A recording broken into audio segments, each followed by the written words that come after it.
live in interesting times. This week's stories.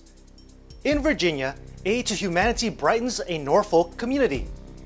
In Hawaii, false missile alert 1 year later.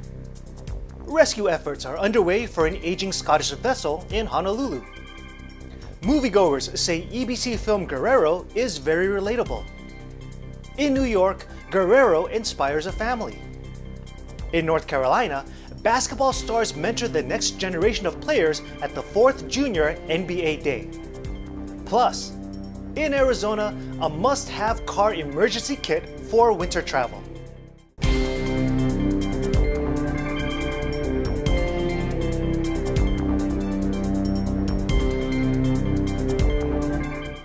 Hello everyone, I'm Alan Bosoyahe bringing you stories from around the globe. And this is Eagle News Washington, D.C. Weekend Edition.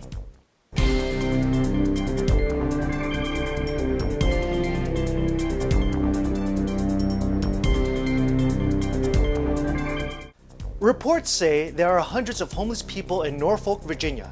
And according to shelterlistings.org, more than a dozen shelters and supportive housing in the city aim to serve the homeless and low-income households.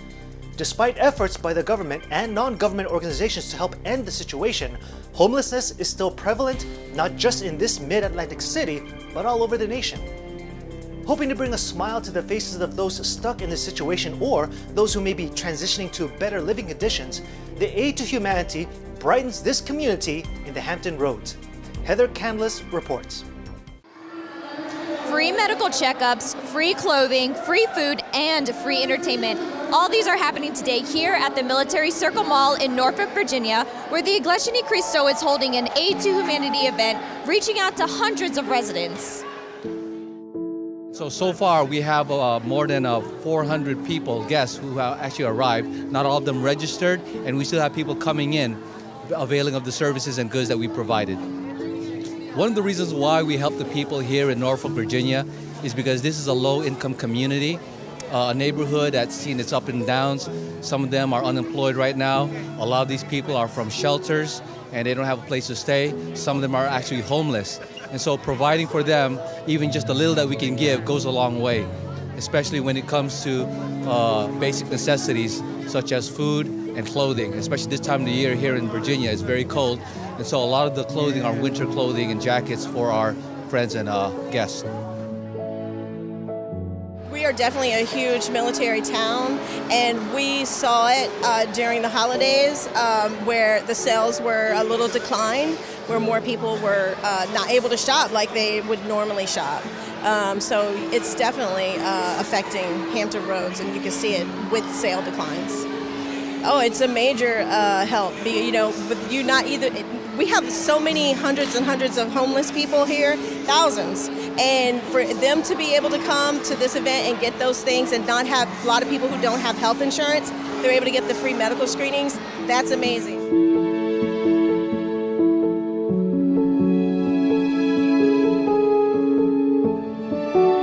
It's a very, very sad time for the country. A lot of people getting their power cut off, not able to pay their rent, not able to put food on the table. And it's just a very, very sad time for our country right now.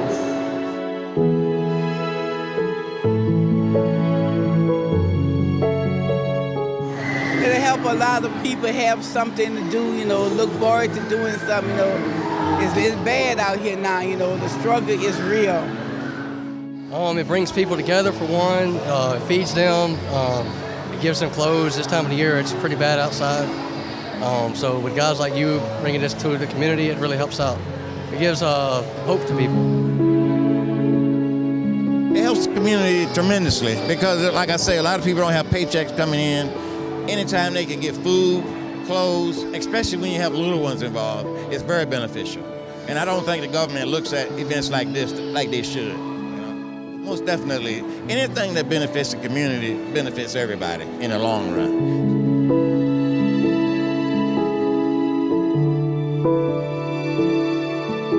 Oh, I love the events like this because it's a community.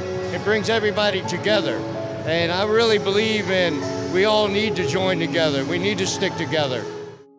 Oh, we have a lot, like the goodies, the canned goods, the toiletries. We also give out medical services and also food.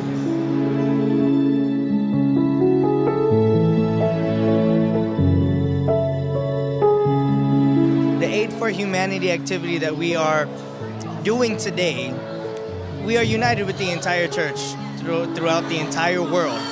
Every district around the world, whether we're in the Philippines, America, Europe, we're conducting this all around the world so that we can help the people around the church, around in our community. We're not only helping the people here by giving them free food, free clothing, free care packages, but we're also bringing life to this mall. This mall hasn't seen this many people before in years. Similar outreach events like what's being held here today is happening all around the globe, sponsored by the INC's Aid to Humanity Project. From Norfolk, Virginia, I am Heather Canlis, and I am one with 25. Thanks, Heather. When we come back, in Hawaii, false missile alert 1 year later. Rescue efforts are underway for an aging Scottish vessel in Honolulu. Eagle News Washington, D.C. Weekend Edition will return in a moment.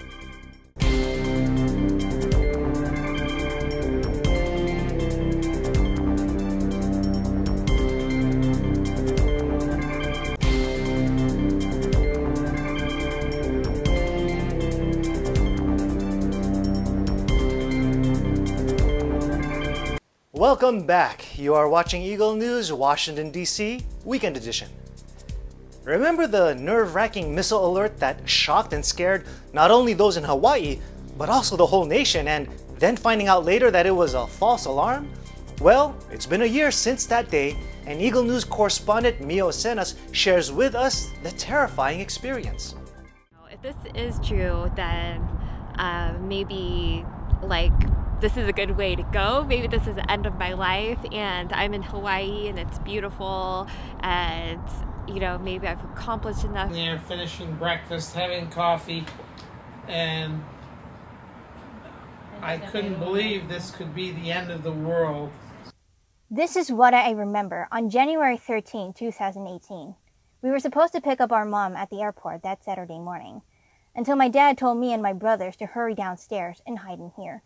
We had no idea what was going on at the time. But even after a year later, many of us still remember where we were and what we were doing on that dreadful day.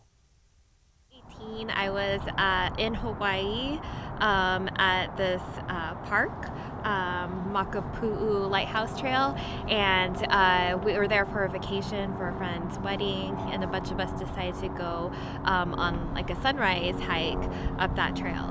At around 8:07 a.m., Hawaii's Emergency Management Agency issued an alert to all mobile devices and TV stations that a ballistic missile was inbound, and that an attack on Hawaiian soil would be imminent.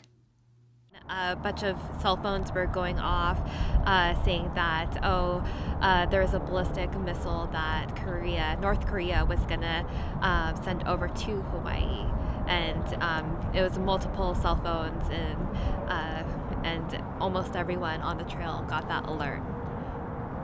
A lot of people were starting to freak out. There were a lot of tourists on the trail, not knowing where else, where to go. And then there was a woman with a lot of children running down the hill, trying to, go to her car, see where they could go.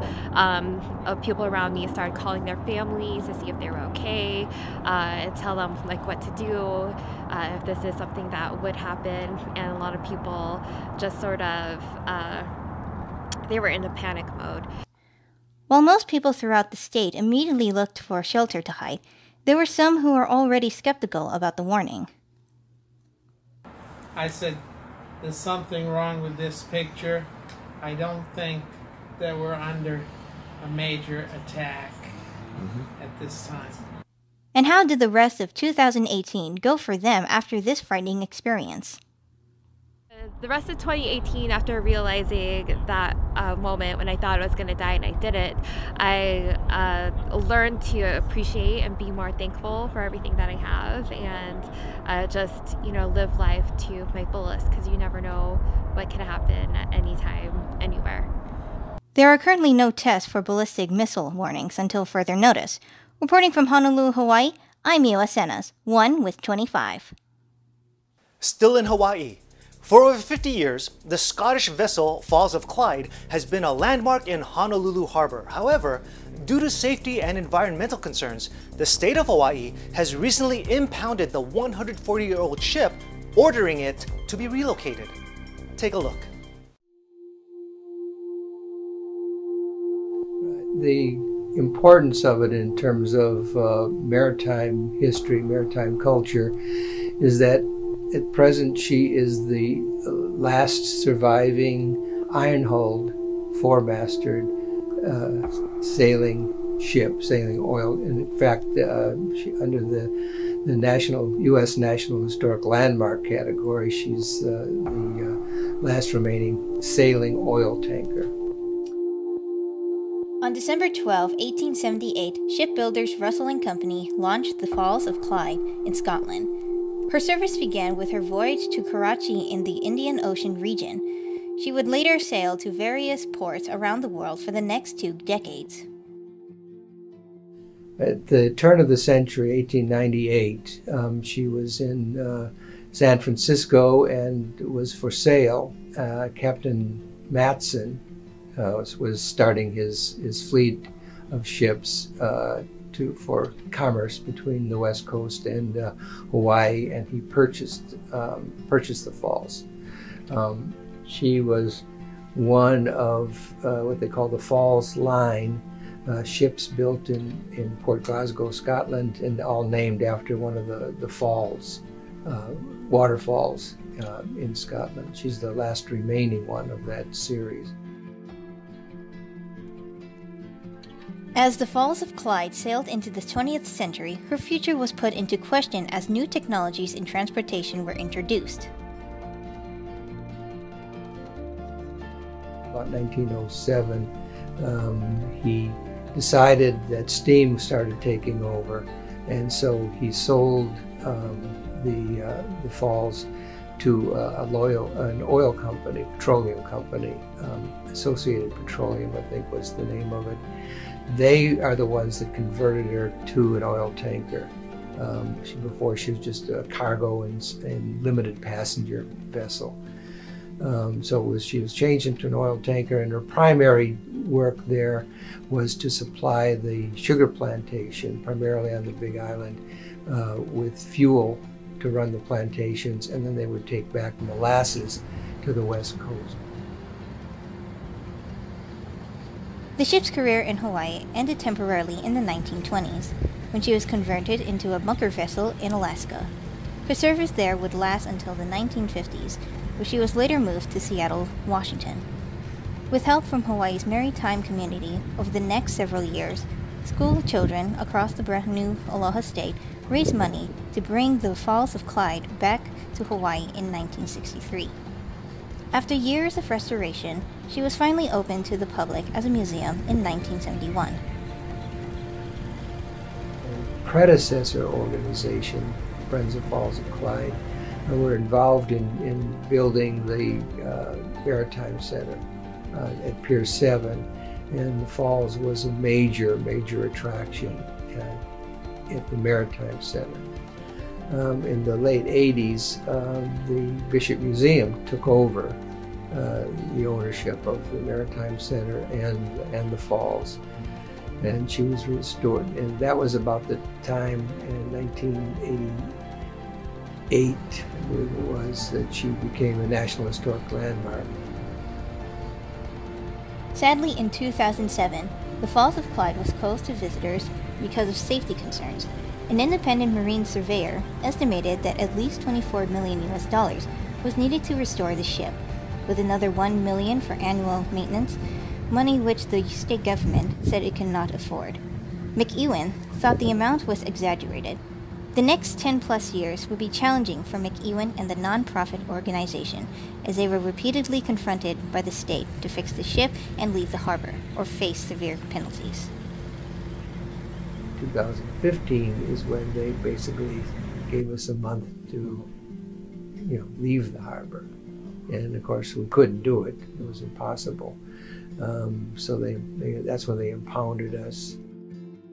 Fortunately, late last year, another non-profit based in Scotland took interest in saving the Falls of Clyde and currently working with McEwen for a long-term solution to move the vessel back to her birthplace. We're preparing the ship.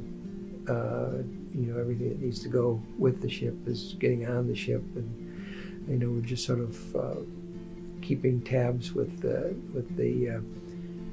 shipping company, getting the details of their plans so we can coordinate with what we need to do here. We are asking, if we can get some local financial support to help offset whatever the Scots are raising. That would be a good way of showing that even though the ship is leaving Hawaii, that there's still support locally for the fact that she will be taken back to Scotland and preserved and restored. So that's where we stand right now. Reporting from Honolulu, Hawaii, I'm Mio Asenas, 1 with 25. When we come back, still in Hawaii, moviegoers say EBC film Guerrero is very relatable. In New York, Guerrero inspires a family. In North Carolina, basketball stars mentor the next generation of players at the 4th Junior NBA Day. Plus, in Arizona, a must-have car emergency kit for winter travel. Eagle News Washington, D.C. Weekend Edition will return shortly.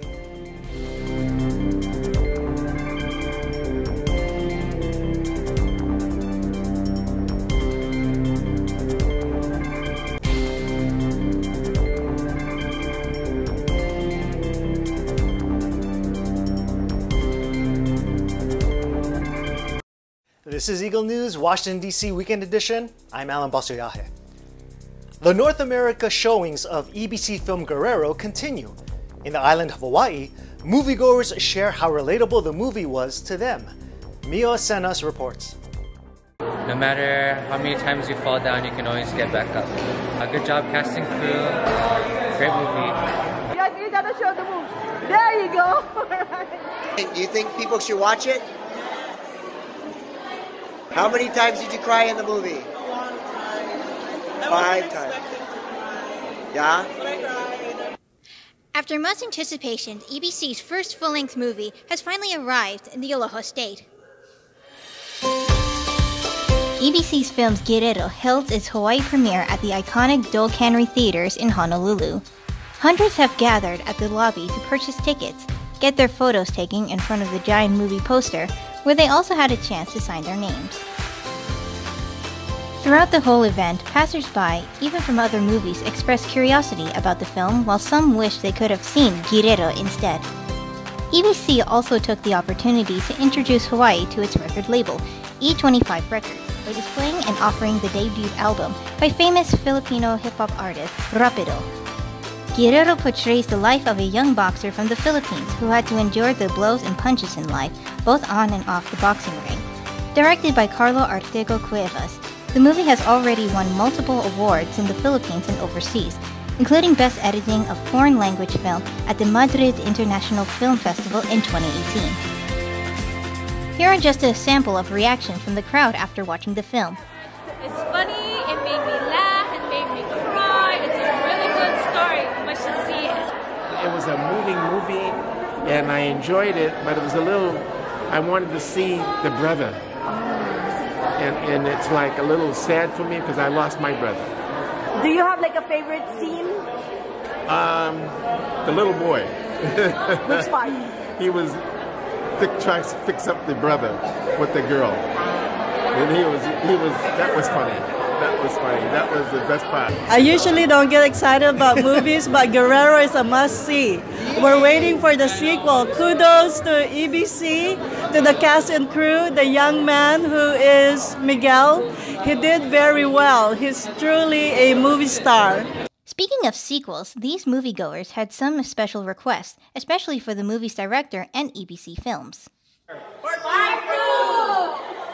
After being released all over the Philippines and parts of Asia, Guerrero made its North American debut in Las Vegas and Saskatoon, Canada last December. It has since been shown in New York City, New Jersey, Maryland, and Virginia. Guerrero will continue its tour in select theaters across the US, Canada, and Europe. Reporting from Honolulu, Hawaii, I'm Miwa Senas, 1 with 25.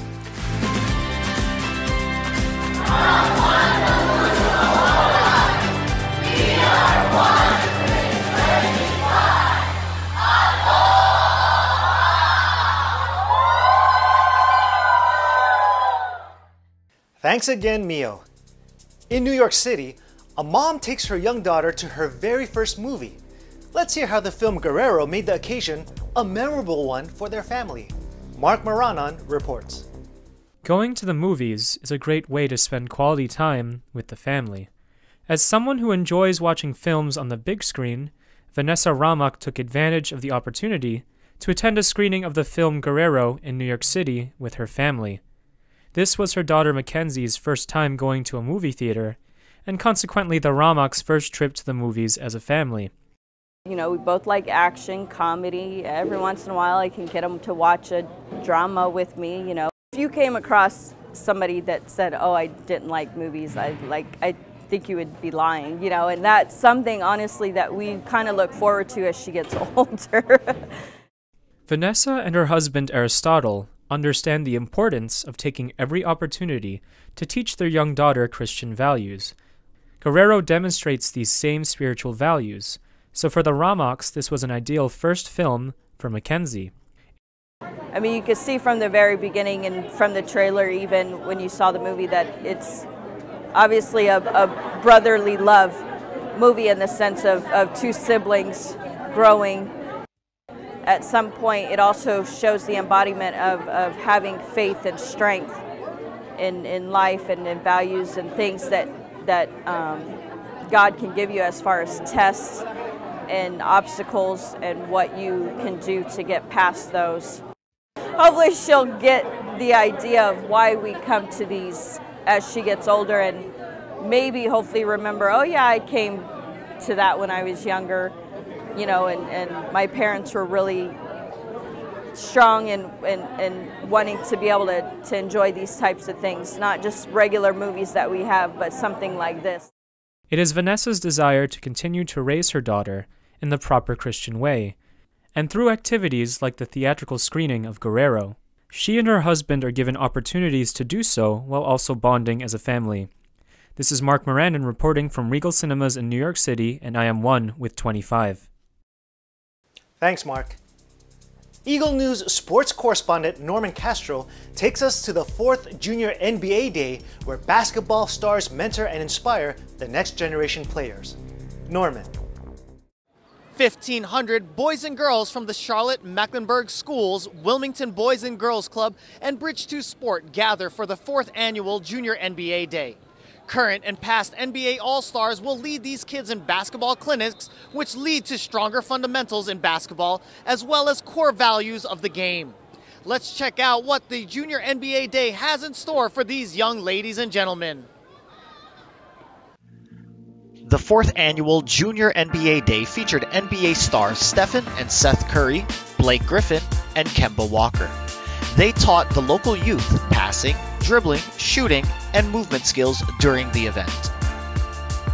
The players also served as mentors to the participants at each station to build their confidence and self-esteem.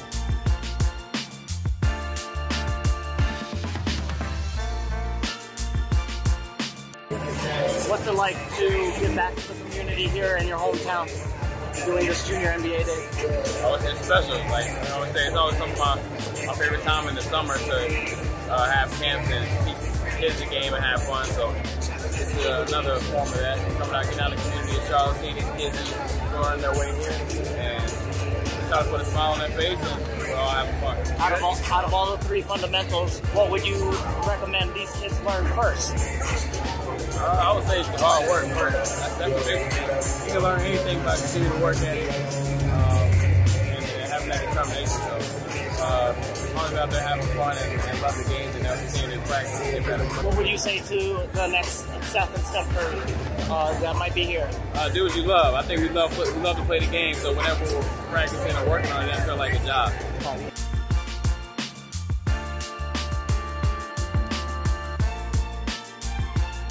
Fun was had for everyone at this event, and each year will bring more and more fun to the kids in the local areas that the Junior NBA event is involved in.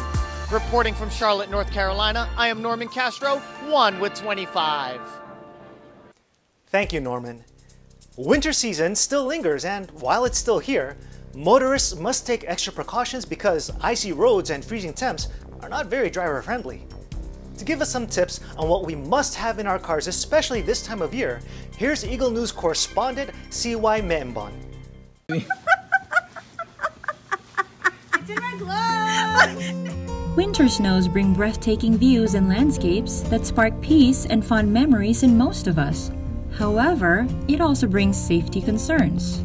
Hi, yes, I need a tow truck. I'm off the I-70. Some of the most common winter car problems include deflated tires, dead batteries, and frozen windshields. Here are some things to keep in your car during winter driving conditions. First, to clear off your car, you'll need a snow scraper and brush, a shovel in case it snows so much you'll have to dig your car out, and jumper cables in case your car battery gives out. Next, be prepared for possible car trouble. The most important tools would be a cell phone with a backup charger, winter clothes and footwear such as boots, warm socks, a warm coat, a scarf, and gloves. Since most of us dress for where we're going or the warmth of our car, having those clothes in the car will protect you if you're stuck in the car or have to walk somewhere for help. The next few items will be helpful in emergency situations. Nighttime driving can be dangerous, so keep the following things handy: a flashlight, flares or warning lights, food and water in case you'll be stuck for hours waiting for help, and a first aid kit, which is actually handy to have all year round for minor aches and pains. These items should be helpful in winter driving conditions. From Flagstaff, Arizona, I'm C.Y. Membon, and I am 1 with 25. That is today's Eagle News Washington, D.C. Weekend Edition. Join us again next week for stories from our bureaus across the nation and around the globe. Visit our websites at Eaglenews.PH and EagleNewsLive.com. Like us on Facebook, follow us on Twitter at twitter.com/EagleNewsPH. Thank you for watching. I'm Alan Basuyahe. I'm 1 with 25.